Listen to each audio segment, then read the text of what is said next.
على النبي يا أيها الذين آمنوا صلوا عليه وسلموا تسليما درود اللهم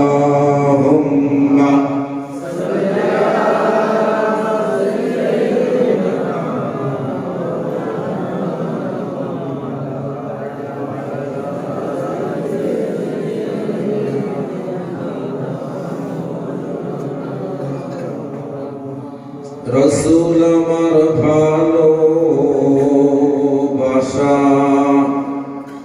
রসুল আমার আশা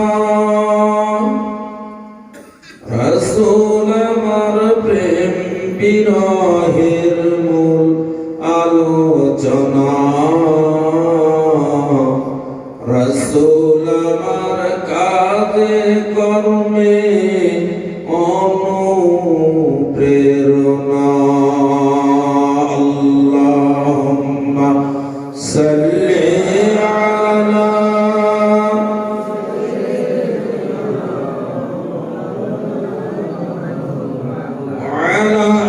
আলি সাইয়্যিদিনা যখন দারুণ দুঃখ নামে আমার জীবন জুড়ে বিপদ আপদ মুসিবতে মরি পুড়ে পুড়ে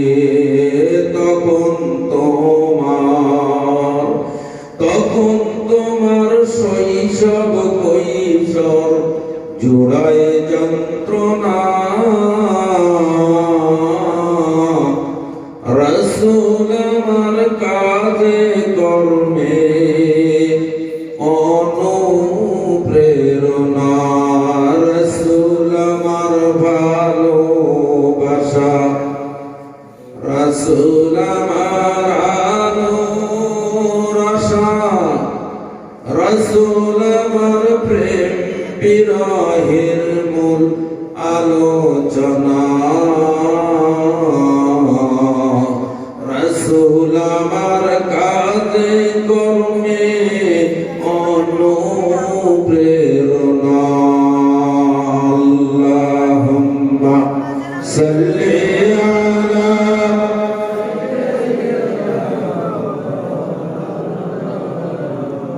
ওয়া আলা আলি সাইয়্যিদিনা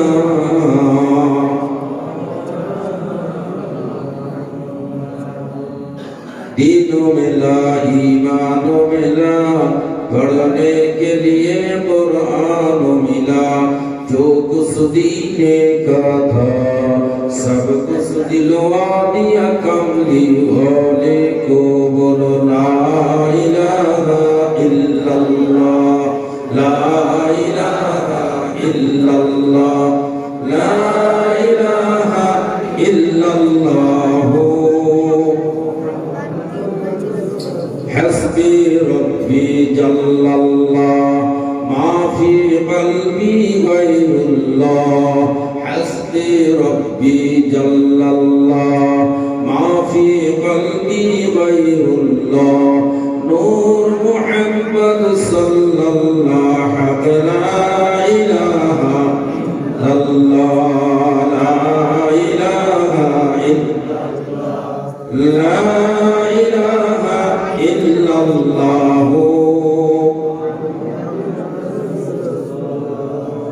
কালেমা সঙ্গের সাথী কালেমা গোরের বাতি বড় কালেমা দিবারাতি কালেমা বিনা নাই গতি বলো লা ইলাহা ইল্লাল্লাহ জোরে লা ইলাহা ইল্লাল্লাহ লা ইলাহা ইল্লাল্লাহ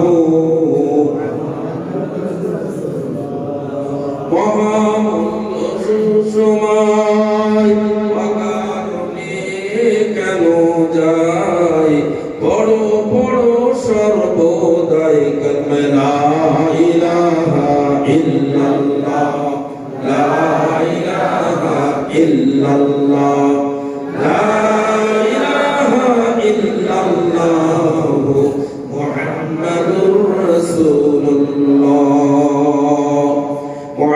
মুকাররম উলামায়ে কিরাম, সমাগত দিনদার পরেশগার মুমিন মুসলমান বাবাজি এবং ভাইরা, ছোট ছোট স্নেহের ফজিলা, পর্দার অন্তরালের স্নেহময়ী করুণাময়ী মা এবং বোনেরা, আল্লাহ তাআলা দরবারে লাখো কোটি শুকরিয়া জ্ঞাপন করি। প্রতি মাসের ন্যায় এই মাসেও গোসাইপুর পুরাতন মসজিদ এবং মাদ্রাসা সংলগ্ন মসজিদের সম্মুখে বারান্দায় বসে আমরা কিছুক্ষণের জন্য আল্লাহর জিকির করার জন্য উপস্থিত হয়েছি।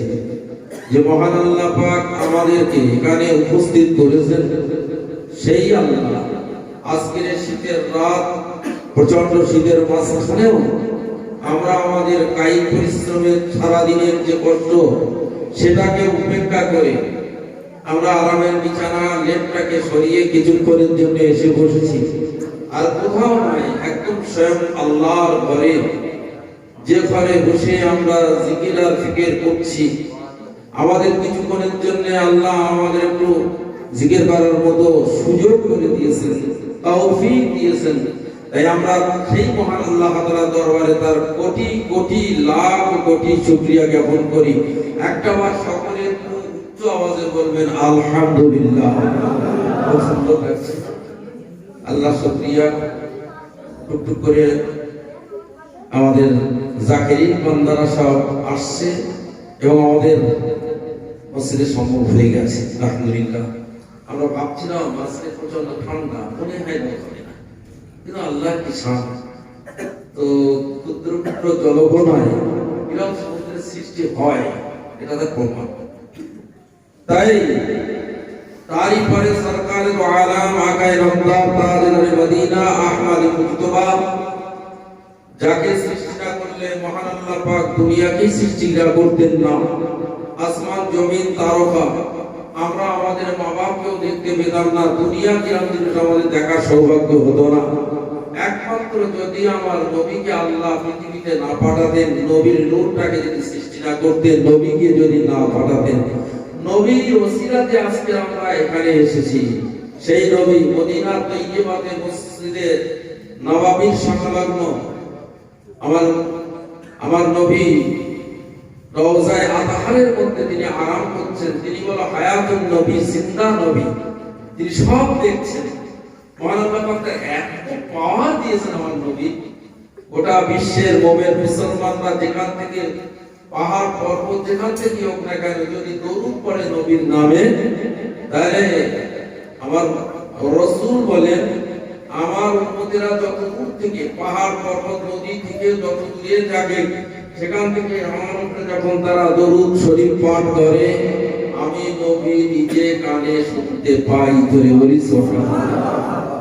আমার নবী কথা বলে কখনো কখনো আল্লাহ পাক তার রহমত, তার করুণায় কোন বান্দা বা বান্দি যদি আমার উপরে মহব্বতের সঙ্গে দিলের দিল লাগিয়ে যদি দরুদ শরীফ পাঠ করে, আমি নবী বলছি আমি তো নিজে কানে শুনতে পাই। এবং কখনো কখনো ফেরেশতারা এই দরুদটাকে যেখানেই পড়া হয় না কেন, সেই গ্রামের সেখান থেকে মজলিস থেকে দরুদটা ফেরেশতারা সঙ্গে সঙ্গে, আমি রাসূলুল্লাহ মদিনা তৈয়বাতে চলে আছি, আমার একদম সেটা দূর থেকে নিয়ে আমার কাছে তারা দরুদটাকে আমার কানে পৌঁছে দেন। জোরে বলুন সুবহানাল্লাহ।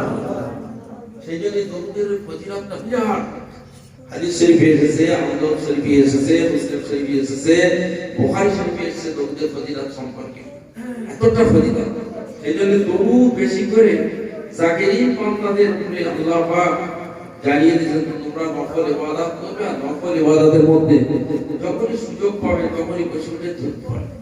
আল্লাহুম্মা সাল্লি আলা সাইয়্যিদিনা মাওলানা মুহাম্মদ ওয়া আলা আলি সাইয়্যিদিনা মাওলানা মুহাম্মদ। আল্লাহুম্মা সাল্লি আলা মুহাম্মদ ওয়া আলা আলি মুহাম্মদ কামা সাল্লাইতা আলা ইব্রাহিম ওয়া আলা আলি ইব্রাহিম ইন্নাকা হামিদুম মাজিদ।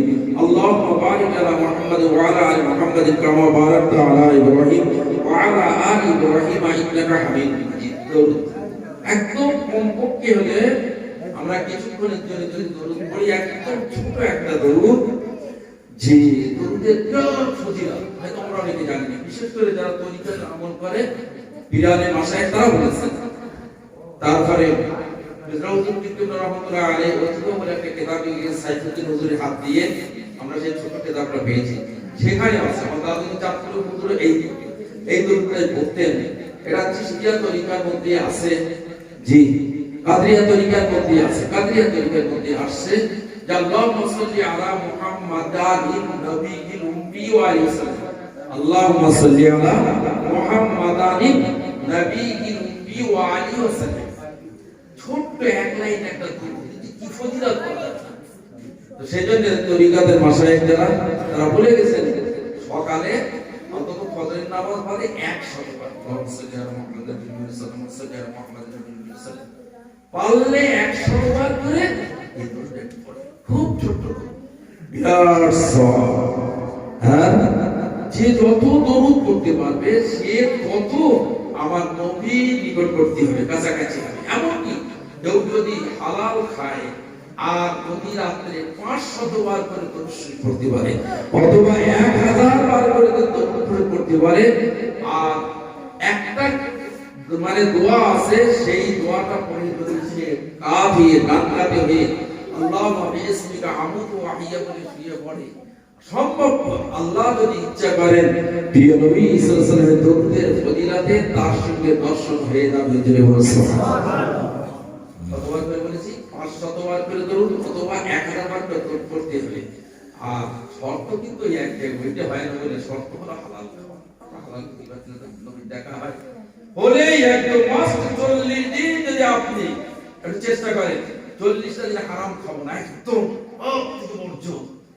আর এই 40 দিনে আপনাকে এই দরুদটা ইশার নামাজ পড়ে মসজিদে বসে আপনি 1000 বার দরুদ পড়লেন, আর একটা দোয়া আছে সেই দোয়াটা পড়ে আল্লাহর কাছে খুশি পড়বেন।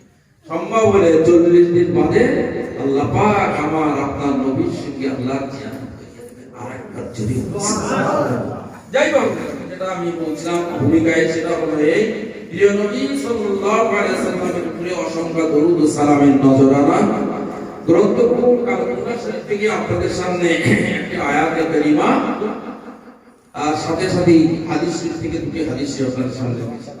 আল্লাহ কোরআনের মধ্যে বলেছেন ওয়াযাক্কির ফাইন্না যিকরা তানফাউল মুমিনিন ওয়া মা খালাকাতুল জিন্না ওয়াল ইনসা ইল্লা লিয়াবুদুন। সুবহানাল্লাহ, পাক জানিয়ে দেন ওয়াযাক্কির তোমরা উপদেশ দাও, ফাইন্না যিকরা নিশ্চয়ই উপকার, নিশ্চয় মানে তোমাদের উপদেশটা ফাইন্না যিকরা তানফাউল মুমিনিন, মুমিন ব্যক্তি যারা যাদের মধ্যে আল্লাহ করে ভয় আছে, যারা বিশ্বাসী বান্দা বান্দি, তোমরা উপদেশ দিতে থাকো, দিলে তাদের উপকারে আসবে। ওয়াযাক্কির ফাইন্না যিকরা তানফাউল মুমিনিন, তোমরা উপদেশ দাও। এটা আলেমদের বলা হলো যে উলামা সম্প্রদায় তোমরা উপদেশ দিতে থাকো। আর এই উপদেশ দিতে যে কাজ যে হেদায়েত নসিব হবে মহান আল্লাহ ছাড়া কেউ জানে না, সেজন্য উপদেশ দিতেই হবে। আর হাদিস শরীফে এসেছে বাল্লিগু আন্নী ওয়ালাউ আয়া, প্রিয় নবী সাল্লাল্লাহু আলাইহি ওয়াসাল্লাম ইরশাদ করেছেন তোমরা পৌঁছে দাও, যদি আমার তরফ থেকে একটা আয়াত তোমরা শুনে থাকো, একটা আয়াত যদি তোমাদের কাছে পৌঁছে দেয় সেটাতেও তোমরা পৌঁছে দাও। বাল্লিগু পৌঁছো আন্নী ওয়ালাউ আয়া, আমার তরফ থেকে যে কথাটা তোমরা শুনবে সেটা তোমরা পৌঁছে দেবে। এই পৌঁছে দেওয়ার দায়িত্বটা শুধু আলেমদের নয়, বাবা আপনাদেরও আছে। আল্লাহ প্রিয় নবী সাল্লাল্লাহু আলাইহি ওয়াসাল্লাম হাদিসে বলেছেন যে যতটা ক্ষমতা, যার যতটা জ্ঞান আছে, ঠিক সেই ততটা জ্ঞানই যেন আরেকটা মানুষের কাছে সে অ্যাপ্লাই করতে পারে। একটা লোক পর্যন্ত নামাজ পড়ে, নামাজের মোটামুটি মশলা মশাইল একটু জানে, সে আরেকটা লোককে বলতে পারে যে হুজুর এইভাবে পড়তে হয়, গোসলটা এইভাবে করতে হয়, হুজুর 3টি ফরজ, হ্যাঁ হুজুর 4টি ফরজ, গোসলের 3টি ফরজ, সে অ্যাপ্লাই করতে পারে। এর নামেও বাল্লিগু আন্নী ওয়ালাউ আয়া। শুধু যে আলেমরা করবে তা না, তাদের উপরে ওটা বর্তায়। সেজন্য আমরা আল্লাহ সে কোরআনের দিকে লক্ষ্য করে বলি যে খালাকাতুল জিন্না ওয়াল ইনসা ইল্লা লিয়াবুদুন। আল্লাহ বলেছেন আমি মানব আর জিন এই দুটো জাতকে সৃষ্টি করেছি, মানুষ আর জিনকে সৃষ্টি করেছি আমার ইবাদতের জন্য, আমার উপাসনা করার জন্য। আমি আল্লাহ দুনিয়াতে খেল তামাশার জন্য পাঠাইনি। আমি আল্লাহ দুনিয়াতে মানুষকে চিন্তাকে ধরে রেখে মানুষকেই করি, মানুষকে আমি খেল তামাশা করতে পাঠাইনি। শুধু দুনিয়ার কাজে ব্যস্ত থাকার জন্য আমি আল্লাহ বানাইনি। দুনিয়ার যে কাজ কর্মগুলো করবে তার মধ্যে আমি আল্লাহ ইবাদত দিয়ে রেখেছি। মা বাপের ভরণ পোষণের দায়িত্ব এটার মধ্যে আল্লাহ ইবাদত রেখেছি। আমরা আমাদের বিবিদেরকে বিয়ে করি, আমাদের যারা বিবি আছে তাদেরকে ভরণ পোষণ যেটা আমরা করি, তাদের খাদ্য খোরাক লেবাস পোশাক ওষুধপত্র, এটাও আল্লাহর ইবাদত। আমাদের সন্তান প্রতিপালন করা, এটাও আল্লাহর ইবাদত। আমরা মানে পরিশ্রম করব, চাষাবাদ করুন, ব্যবসা বাণিজ্য করুন, আমরা মানে যে কোনো চাকরি বাকরি করুন, সমস্তটার মধ্যে আল্লাহর ইবাদত। সেই ইবাদতটাই হলো এই, যদি সেটা হকের উপরে হয়, ন্যায়ের উপরে হয়, আর আল্লাহ বিরুদ্ধার উপরে যদি হয়, আল্লাহকে রাজি রাখার জন্য যদি সেইগুলো হয়, আর সেটা যদি সত্যের উপরে হয়, সেগুলো সব কিছু মাঝখানে ইবাদত। অতএব এই ইবাদতের মাঝখানে একটা করে সময় করে নিয়ে একটু বসে খাস ভাবে আল্লাহর কাছে হাত তুলে মোনাজাত, আর একটু আল্লাহকে আল্লাহ আল্লাহ আল্লাহ আল্লাহ বলে জিকির, অন্য কিছুই নাই। এটা মানে বিক্রি করতে পারে, সেদিকে আমরা যাচ্ছি। সে আমাদের আলোচনাটা হলো আমাদের অন্তরটাকে পরিষ্কার, আমাদের গুনাহটাকে মাফ, আর সম্মুখে আমাদের মরণ, তারপরে কবর, তারপরে হাসর, তারপর মিজান, পুরস্কার দিতে। তাই আমি আপনাদের কাছে বলবো যে আমরা দুনিয়াতে সমস্ত কাজের মাঝখান দিয়ে আখিরাতে পুঁজি সঞ্চয় করব। আর দুনিয়া সিজনুল মুমিনিন ওয়া জান্নাতুল কাফিরিন। দুনিয়া একটু সামনে আসুন, পিছনের লোক ধরছে না গো, সকালে একটু উঠো, একটু আসুন সামনে আসুন। তো হাদিসে দুনিয়া ও মাজারাতুল আখিরা, দুনিয়াটা হলো আখিরাতের শস্য শরীর। আমি আপনি এখান থেকে যেমন ফলাবো, যেমন আমরা কিছু করব, ঠিক এর ফলটা পাবো মরণের পরে। দুনিয়াতে আমাদের করে যেতে হবে। যদি এখান থেকে ভালো মন্দ বেছে বুঝে যদি আমি কাজ না করে যাই, তাহলে আখিরাতে পৌঁছতে যাব। সেদিন দুনিয়াতে আপনি নামাজ পড়ুন, রোজা রাখুন, জিকির ফিকির করুন, দান সদকা খয়রাত যাই করুন না কেন, নিঃসন্দেহ এটা আখিরাতের পুঁজি। এটা আখিরাতের জন্য চিন্তা থাকবে না। আর এখানে যদি আমি কিছুই না করি, তাহলে আদরি হাই পরিতাপ, আমি কিছু করতে পারিনি, আমার উপায় কি? কোনো উপায় নেই। ফি নারে জাহান্নাম খালিদিনা ফিহা, হামেশা হামেশা জাহান্নামে থাকতে হবে। আর জাহান্নামের এই শাস্তি থেকে কোনো অব্যাহতি বা একটু নিষ্কৃতি কিছুক্ষণের জন্য বন্ধ রাখবে, বন্ধ কিন্তু রাখবে না। সেই জন্য দুনিয়ায় বা একবার আশা হয়েছে, আর আশা হবে না। মনে মনে হচ্ছে যাক, তারপরে আল্লাহ পাঠাবে না বলো।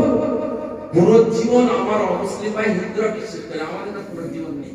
তবে কেমন মুক্তি হবে এটা নাই।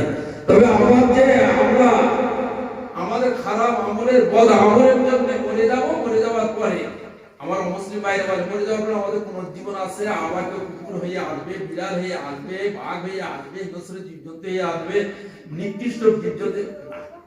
আমাদের কাছে আমাদের কাছে জীবনে একবার পেয়েছি, একবারই, আর কোনো চান্স হবে না। এবার মৃত্যু, আর মৃত্যু হয়ে গেলে আর ফিরে আসা সম্ভব নয়। বাপ এই জন্য সবসময় মনে রাখুন, আমাদের জীবনে যা কিছু করতে হবে একবারই। খুব সাবধান, যা করেছি পাপ করেছি, গুনাহ করেছি, গান শুনছি, বাজনা করেছি, জিকির সিনেমা যেটা করি, আল্লাহ তুবু ইলাল্লাহ, তওবা, ফিরে আসো। কেন দেবে না? কিন্তু গফুর রহিম, অবশ্যই দেবে, ফিরে আসো। তাই আসি, যেটা আমি আপনাদের সামনে তুলে ধরেছি, এরপরে জিকির ধরেছি। হাদিস শরীফে এসেছে আল্লাহ নবী বিশ্ব নবী দো জাহানের নবী হুজুর আমার ইরশাদ করেছে, আল মুসলিমু মান সালিমাল মুসলিমুনা মিন লিসানিহি ওয়া ইয়াদিহি। আল্লাহ নবী দো জাহানের নবী বলেন, আল্লাহর হাবিব কথা জানিয়ে দেন, ওই ব্যক্তি প্রকৃত মুসলমান। আল মুসলিমু মান সালিমাল মুসলিমুনা, ওই ব্যক্তি প্রকৃত মুসলমান, ওই ব্যক্তি হলো খাঁটি মুসলমান, যে ব্যক্তির হাতের দ্বারাই, যে ব্যক্তির জবানের দ্বারাই অন্য কোন মুসলমান যেন ক্ষতিগ্রস্ত না হয়। বাবাজি, আমার ভাইয়েরা, আমার মাজান বোনেরাও, যারা আজকে ওয়াজের রসিয়া শুনছেন, আমাদের একটি আমল এক এক রাত্রে অন্তত করার চেষ্টা করি। জিকিরের মজলিসে এসে আমাদের একটা নিয়ত করে নিতে হবে, আমি জিকিরের মজলিসে যাচ্ছি, আমার জীবন থেকে একটা করে খারাপ কাজ বর্জন করব। বাবাজি আমার হাদিসে রাসূল বলেছেন আল মুসলিমু মান সালিমাল মুসলিমুনা মিন লিসানিহি ওয়া ইয়াদিহি, এই ব্যক্তি প্রকৃত মুসলমান যার হাতের দ্বারাই যার জবানের দ্বারাই কোনো মানুষ ক্ষতিগ্রস্ত হয় না। বলুন আমার হাতের দ্বারাই কোনো কেউ ক্ষতিগ্রস্ত হবে না, আমার মুখের দ্বারাই, আমার জবানের দ্বারাই, আমার কথার দ্বারাই, আমার জীবের দ্বারাই, আমার গানের দ্বারাই যেন কোনো মানুষ যেন ক্ষতিগ্রস্ত হয়ে না যায়। আব্বা জান তাই হব আমরা আল্লাহর কাছে বড় মুসলমান, আমরা হব প্রকৃত মুসলমান। হাদিসটা ছোট্ট, এই হাদিসটা আমল করেছিলেন একজন সাহাবী। বলছি এই সাহাবী জি প্রিয় নবী সাল্লাল্লাহু আলাইহি সাল্লামের দরবারে আসেন।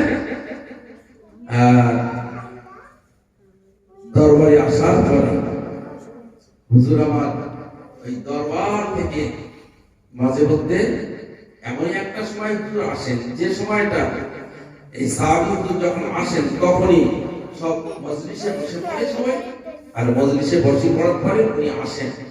একদিকে ওযু করবেন, ওযু করে ওযুর পানি দাড়ি মোবারক দিয়ে এসে সমস্ত শরীর পড়ছে, তখন দাঁড়িয়ে আমরা ওযু করে পানি পড়ে এরকম পানি পড়ছে। ওই অবস্থাতে নিজের পায়ের দুটো ভাঁজ করে নিয়ে ঠিক মজলিসের এক কিনারায় রেখে উনি বসে পড়বেন। জয় বসে আল্লাহ নবী ওয়াজ আর নসিহত করছেন, শুনছেন। হুজুর একটা হাদিসের বয়ান করতেন, শুনছেন, চলে যেতেন। তো ইনিও এরকম ভাবে আস্তে করে উনি ওই ওয়াজ নসিহত আস্তে চলে যান। জি আবার নেক্সট দ্বিতীয় দিন দেখছেন সাহাবীরা লোক করে সেই লোকটাই একই অবস্থা, আর যে অবস্থাতে হচ্ছে লাস্টের দিকে ওযু করছে, ওযু করে আবার দুটো এক জায়গা হাতে করে এক সাইড ঠিক সেই কোণায় চুপ করে বসে ওই আবার এই কোণায় চুপ করে হুজুরের কথা অন্য হাদিস শুনে চলে যান। আবার তৃতীয় দিনও একই অবস্থা। সাহাবায়ে কেরাম রাদিয়াল্লাহু তাআলা আনহু আজমাইন লক্ষ্য করেছেন এই সাহাবীটা আসলে কি সুন্দর একই সময় আসেন, ওযু করেন, বসেন, চলে যান। আমরা 3 দিন একই অবস্থা দেখছি। তো এই লোকটা সম্পর্কে আমাদের একটু জানতে হবে কে। আল্লাহ নবীর দরবারে এই কথাটা কোন সাহাবী জিজ্ঞেস করলেন, ইয়া রাসূলুল্লাহ, ইয়া হাবিবাল্লাহ। একজন সাহাবী তিনি লেট করে আসেন আর কিনারায় বসে তিনি ওযু করে ওযুর পানি তখনও তার শরীর দিয়ে তার দাড়ি মোবারক দিয়ে ডুবিয়ে ডুবিয়ে পড়ে। ওই সাহাবীটা আস্তে আস্তে করে নিজের হাতের দুটো মোবারক খানা নিজে হাতে করে এক কিনারায় রেখে হুজুর আবার বসে পড়েন। ইয়া রাসূলুল্লাহ, হাবিবাল্লাহ, ওই লোকটা সম্পর্কে আমরা দেখছি আজ 3 দিন হয়ে গেল এমনই ভাবে একই অবস্থায় আমরা দেখেছি। আল্লাহর হাবিব, একবার আপনি দেখুন এই লোকটা, এই সাহাবীটা কি এমন আমল করে যার আমলের বদৌলতে ওর চেহারা মোবারক অতি সুন্দর চমৎকার। আল্লাহর নবী একবার নজর করে দেখলেন, ওই সাহাবীর দিকে নজর করে বললেন, বাবা সাহাবারা দেখো দেখো, আইয়ানজুরা ইলা আলিল জান্নাহ। ও আমার সাহাবীরা, তোমরা যদি বেহেশতের কোন মানুষকে দেখার ইচ্ছা করো, জান্নাতের মানুষকে যদি দুনিয়াতে থেকে দেখার ইচ্ছা করো, যে লোকটা তোমাদের কাছ থেকে চলে যাচ্ছে ওই লোকটা দিকে একবার নজর করে দেখো।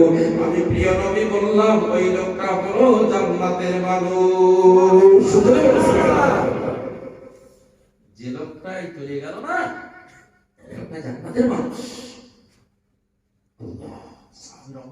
তাই রাসূল যখন টিকিট দিচ্ছেন, জান্নাতের সার্টিফিকেট দিচ্ছেন, এই সন্দেহ জান্নাতি আর কোন একটা সন্দেহ থাকে না। ওই লোকটা আগে যদি আমরা জানতাম যে আল্লাহ রাসূল ওনার কি এমন আমল আছে যে আমাদের জন্য তাকে জান্নাতের মানুষ বলেছে, আমরা ওনার সাথে সাক্ষাৎ করতাম, একটু মুখে মুখে মিলিয়ে দিতাম, বেহেশতের মানুষ তো দুনিয়াতে। আর যদি না আসে কি হবে তার ঠিক নেই, আমরা তো দেখা হবে না। সাহাবায়ে কেরাম রাদিয়াল্লাহু তাআলা একজন আশিকে রাসূল, ও জলিল কদর সাহাবীর পাশ থেকে বলেছেন, এই সুযোগ আমি ছাড়বো না। চলে গেছে, চলে যাচ্ছে, এর আস্তে থেকে উঠেছেন, উঠে তার পিছনে উঠেছেন, যা ভাই হোক, আমি আজকে আমার বাড়িতে যাবো। কি আমল করে রাত্রে জেগে জেগে কি আমল করে একটু দেখো, আমার দেখার দরকার। ওটা আস্তে আস্তে আস্তে করে ওনার বাড়িতে চলে গেছে। আসসালামু আলাইকুম। মেহমান আসলে হাদিসে আসে 3 দিন পর্যন্ত তাকে কিছু বলতে পারবেন না। রাসূলের নির্দেশ সুন্নাত হলো তাকে একটু খাওয়া দাওয়া যা সেইভাবে 3 দিন একটু গরিব মানুষ 3 দিন পর্যন্ত কিচ্ছু বলা যাবে না। 3 দিন যত খাতির করে 3 দিন পরে আপনার অবস্থা তো খারাপ। এইবার আপনি বলতে পারেন ভাই আজ কোথাও যাবেন না এখানে, তার আগে বলতে পারবেন না। জি আমরা যারা কোন বাড়ি যাই না অনেকে 5 দিন 10 দিন ঠিক না বল হয়তো আমার সেই জামাইটার অবস্থা খুব ভালো না, যা হাই করে জামাই মেয়ে একটা ঘরে থাকে, পাশের ঘরে মা বাপ থাকে, আমি শ্বশুর গেছি বলে 5-7 দিন হয়েছি খুব আরামে রাখি কিন্তু বটে, কিন্তু মনে মনে হয় ঘরের এই অবস্থা মেয়েরা ঠিক করবে, শ্বশুর জামাই শ্বশুর এসে দিয়েছে 5-7 দিন কি অসুবিধা আমার হচ্ছে বলে না নাকি মেয়ে বলে জামাই বলে তো হাদিসে এসেছে আপনি আপনাদের বাড়ি যাবেন যাবার নিয়ে আছে কিছু নিয়ে যাওয়ার কথা সুন্নত, খালি হাত যাওয়ার নিষেধ আছে, তবে যাওয়ার সবথেকে অতি উত্তম সুন্নত হলো 3 দিন থাকা। খুব বেশি বেশি আজকে গেছেন আজ থাকবেন কাল থাকবেন পরশু থাকবেন তারপর দিন চলে আসে। তো যাই হোক সাহাবায়ে কেরাম রাদিয়াল্লাহু আনহু আজমাইনদের মধ্যে ইনি গেছেন তার বাড়িতে, উনি সে মেহমান দায়িত্বে থাকবেন। আজকে বলতে তো পারেন আপনি থাকবেন, রাত্রিতে আসে খাওয়া দাওয়া করিয়েছেন, ওই সাহাবীকে একটা জায়গা দিয়েছেন, আর আমি বিচার করে দিয়ে তাকে প্রসব দিয়েছেন। উনি গেছেন শুধু এই লোকটাকে নবীজি যখন বেহেশতের মানুষ বলেছে, জান্নাতের মানুষ বলেছেন, এই লোকটার জীবনে কি আমল করে আমি রাত্রে দেখো, রাতে সারা রাত আল্লাহর জিকির করে, না সারা রাত তাহাজ্জুদের নামাজ পড়ে, না সারা রাত কোরআন শরীফ পড়ে, সারা রাত কাঁদে, কোরআন তেলাওয়াত করে, না আল্লাহ আল্লাহ আল্লাহ আল্লাহ জিকির করে দেখো। আর আমরাও তাই করবো, আমি অত টুকি দেখবো। ভাই রাত্রিতে আসে খাওয়া দাওয়া করে শুয়ে পড়েছে, বাড়িওয়ালা যিনি সাহাবী উনিও খাওয়া দাওয়া করে বাচ্চাকে চালিয়ে কাঁটার মধ্যে নিয়ে শুয়ে পড়েছে। জেগে আছে, জেগে জেগে খুব দেখছেন একটা বোঝা যায় লোকটা উঠলে একবার একটু দরজাটা নড়ে উঠেছে, কিছুই না আছে 10টা 11টা 12টা 1টা 2টো 3টে 4টে ফজরের আযান, সারা রাতের মধ্যে এসব জমাত করে বাইরে ওই পর্যন্ত, কিন্তু উঠলো না, কোনো আমল নেই, অন্য কোনো আমল নেই, বাড়তি কোনো নফলে বাধা নেই, তাদের এগুলো নফলে বাধা। তো এই সাহাবী বললেন কেমন আমরা নফলে বাধা কিছু করি, তাহলে নামাজ না যা প্রথম দিন চলে গেল, আরো থাকবো আরো 2 দিন থাকবো, দ্বিতীয় দিনে ওই পাহারা দিচ্ছেন একই অবস্থা, তৃতীয় দিনেও পাহারা দিচ্ছেন একই অবস্থা, না তাহাজ্জুদের নামাজ আছে, না কোরআন তেলাওয়াত আছে, না আল্লাহর জিকির আছে, না সারা রাত ধরে নফল নামাজ পড়ে, কিছু করেনি, শুধু এটা জামাতটা করে জামাতে নামাজ পড়ে ব্যাস।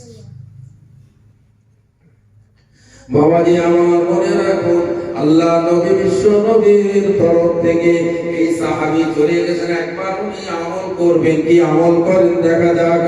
ওই সাহাবীর বাড়িতে যে রাত্রে আসে, একদিন পাহারা দিয়ে দেখেন কোনো আমল নাই, দ্বিতীয় দিন পাহারা দিয়ে দেখেন কোনো আমল নাই, তৃতীয় দিন পাহারা দিয়ে দেখেন কোনো নফল আমল নাই।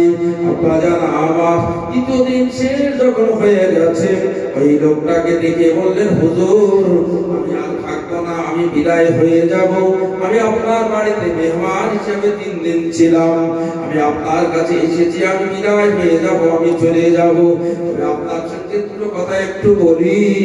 আল্লাহর নবী আপনাকে দেখে আপনি যখন ওই মজলিস থেকে চলে আসেন, আমার আপনার নবী দিন ও দুনিয়ার বাদশা জনাবে মুহাম্মদুর রাসূলুল্লাহ সাল্লাল্লাহু আলাইহি ওয়াসাল্লাম হুজুর আমার আপনার দিকে লক্ষ্য করে বলেছিলেন আইয়ানজুরা ইলা আহলিল জান্নাহ, ও আমার সাহাবীরা জান্নাতের কোন মানুষকে যদি তোমাদের দেখার আগ্রহ থাকে, ওই সাহাবীরা চলে যাচ্ছে একবার তোমরা দেখে নাও, ওই সাহাবীরা হলো বেহেশতের মানুষ। হুজুর একটা বার আপনি বলুন আল্লাহ নবী আপনাকে জান্নাতের মানুষ বলেছেন, আল্লাহ নবী আপনাকে বেহেশতের মানুষ বলেছেন, হুজুর একবার আপনি বলুন কি এমন আমল করেন আমি 3 দিন দিন রাত আপনার বাড়িতে খাওয়া করেছি, আমি আপনার বাড়িতে রয়েছি, কিন্তু আপনার তো নফল ইবাদত করতে আমি দেখি না। না আপনাকে কোরআন শরীফ পড়তে দেখেছি, না আপনাকে সারা রাত থেকে জিকির ফিকির করতে দেখেছি, না না না আপনাকে আল্লাহ আল্লাহ জিকির আমরা দেখিনি। আপনি না ডাকে সারা রাত ঘুমিয়েছেন, আবার ফজরের রক্ত হয়ে গেছেন, মসজিদে আযান হয়ে গেছে, সঙ্গে সঙ্গে আমাকে সঙ্গে করে নিয়ে জামাতের নামাজ পড়েছেন। হুজুর আমি আপনাকে বলতে চাই, আল্লাহর নবী যখন আপনাকে জান্নাতের মানুষ বলেছে, আপনি একটা বারের জন্য বলবেন কি কি আমল করেন? একবার যদি বলুন না সুবহানাল্লাহ। আমি আপনার কাছে জানতে চাচ্ছি আপনি কি আমল করেন, আপনি বলবেন আমি চলে যাব। তারপর ওই সাহাবী ওনার দিকে লক্ষ্য করে বলে, সর্বনাশী, আল্লাহ নবী আমাকে জান্নাতের মানুষ যদি বলতে থাকেন, বিশ্বাস আমি বলতে পারবো না, তো আমার এমন আমল নেই বাবা। আপনি যে আমার বাড়িতে এসেছেন আমার দেখার জন্য, আমার কোনো আমল কোনো কিচ্ছু নেই, আমি বাড়তে আমল করিনি, তবে ওয়াক্ত করি নামাজ পড়ি, নামাজের সময় আযান দিলে জামাতের সঙ্গে নামাজটা পড়ি। আমি আমার জীবনে যে অন্য সময় একটা প্রসেস পাই, তা না, গরিব মানুষ, আমি দিনদুখী মানুষ, মজুরি কাজ করি, আর আযান দিলে সেখানে আমি জামাতের সঙ্গে নামাজ পড়ি। এছাড়া আমার কিছু মনে হয় না। তবে আমার একটা ছোট্ট আমলের কথা মনে হচ্ছে, প্রিয় নবীর দরবারে আমি যাই, হুজুরের মুখের উপস্থিত বাণী শুনে আসি, ওই হাদিসগুলো শুনিয়ে এসে যত আমার চেষ্টা করে আমল করার। আল্লাহর নবী কয়েকদিন আগে একটা ছোট্ট হাদিসের টুকরা বলেছিলেন, আমি ওই হাদিসের আমলটা আমি জীবন দিয়ে বাজি রেখে চেষ্টা করি, আমার হাত আর জবানকে কন্ট্রোল করি, আর কিচ্ছু নাকি। হুজুর বলেছেন, আল মুসলিমু মান সালিমাল মুসলিমুনা মিন লিসানি ওয়া ইয়াদি, এই ব্যক্তি প্রকৃত মুসলমান যার হাতের দ্বারা আর যার জবানের দ্বারা কথার দ্বারা কোনো মানুষ যেন কষ্ট না পায়। বাবু আমার অন্য কোনো আমল নেই, আমি আমার জবানকে চেপে ধরে রেখেছি আর হাতটাকে কন্ট্রোল করে রেখেছি। এই দুটি আমল ছাড়া, এই দুটো ছাড়া আমল করা যায় না। আমি এই দুটো, এই হাত খবরদার, হাতে যেন হারাম কামাই না হয়, এই হাত যেন কোনো মানুষের উপর যেন আঘাত না হয়, এই হাত কলম দিয়ে যেন আমি শুধু লাখ লাখ হাজার হাজার টাকা ইচ্ছে করলে আমি মারতে পারি না, এই হাত পরে যখন কাজ করতে যাই সবসময় চেষ্টা করি সঠিকভাবে তার উল্টোটা লোক সেইভাবে যেন আমি কাজটা করি। এই হাত আমি সর্বদাই আল্লাহ কোরআনটাকে হাতে করে নিয়ে ভালো করে পড়ি, এই হাত দিয়ে আমি যাই হালাল খাওয়াটা আমি খাই ইত্যাদিতে। একদিকে হাতের কামাই করবো, যেটা হাত দিয়ে এটাকে আমি খুব সংযত রাখি, আর আমার জবান দিয়ে আমি কোনো মানুষের আঘাত দেইনি, কোনো মানুষের মানে জবানে কোনো গালগালাজ করিনি, আমি নিজেও গালগালাজ করিনি, আমি কোনো মানুষকে শেখায় বিরোধ করিনি, আমার জবানে আমি হারাম খেতে দেইনি, আমার জবানে বাড়তি কথা আসলে আমি মাদক দিয়ে জবানটাকে জিভটাকে চেপে ধরি। এই সাবধান, আল্লাহ নবী বলেছেন জবানের হাত থেকে কন্ট্রোল রাখে, যদি জবানের হাতটাকে কন্ট্রোল রাখা হয় তাহলে ওই লোকটা জান্নাতের মানুষ হয়ে যাবে। সেই জন্য আমি আমার জবানের হাত থেকে কন্ট্রোল রেখেছি বাবু, এ দ্বারাই আমার অন্য কোনো আমল নাই। আরেকবার জোরে বলুন ভাই, এই হাদিসের টুকরা থেকে আমাদেরকে শিক্ষা নেওয়া দরকার, অন্য কিছু না, এটা শিক্ষা দিল, অন্য কিছু না, যে আমরা আমাদের জবান আর হাতটাকে যতটা পারি হারামি থেকে সব দিক দিয়ে যেন কন্ট্রোল করি।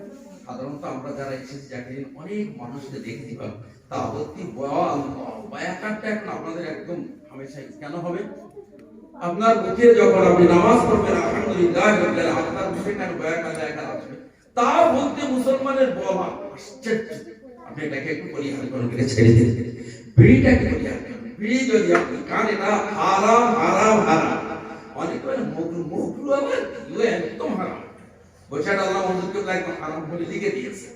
আর এইটা যদি খায় তাহলে অসম্ভব, নবী কাছাকাছি হওয়া অসম্ভব। এই গন্ধের ঠাড়ায় পেঁয়াজ আর রসুন খেয়ে মসজিদে যেতে আর সমাজে যেতে নিষেধ করেছেন।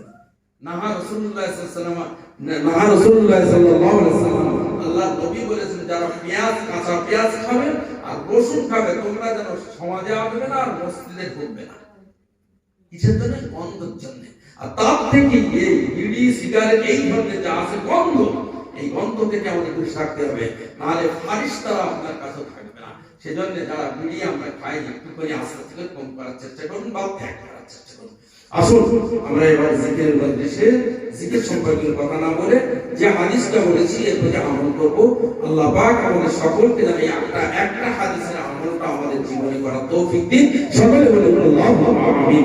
নিয়ত করি আমি আমার কলবের দিকে মুতাওয়াজ্জিহ আছি। আমার কলব আল্লাহ পিসাব করবে, দাদা পিসাব করবে, কলবের ওসিলায় কাদেরিয়া তরিকার দিকে মুতাওয়াজ্জিহ হইতেছে। কাদেরিয়া তরিকার মাকাম অনুযায়ী আল্লাহ পাকের আরশ আজিম হইতে আমাদের কলবে আল্লাহ আল্লাহ জিকিরের ফায়দা রাখুক।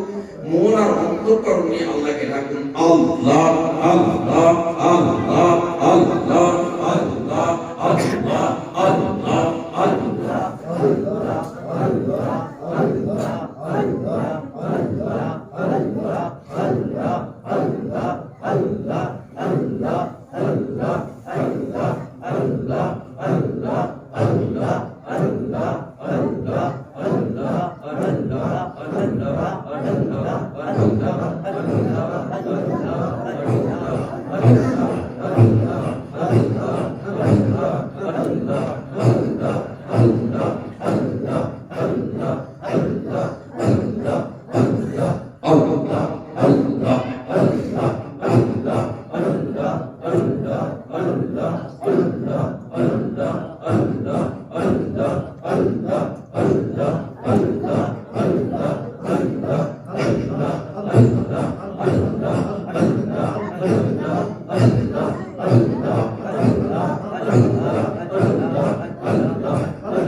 তুই আমারে ডাকরে বাংলা, তুই আমারে ডাক, তুই আমারে ডাকরে বাংলা, তুই আমারে ডাক, তুই আমারে ডাকরে বাংলা, তুই আমারে ডাক, তুই আমারে ডাকলে পরে পাবি রে জান্নাত, তুই আমারে ডাকরে বাংলা, তুই আমারে ডাক, তুই আমারে ডাকরে বাংলা, তুই আমারে তুই আমারে ডাকলে পরে পাবি রে জান্নাত, তুই আমারে ডাকরে বান্দা, তুই আমারে ডাক, তুই আমারে ডাকরে বান্দা, তুই আমারে ডাক, তুই আমারে ডাকলে পরে পাবি রে জান্নাত, তুই আমারে ডাক, তুই আমারে ডাকরে বান্দা, তুই আমারে ডাক।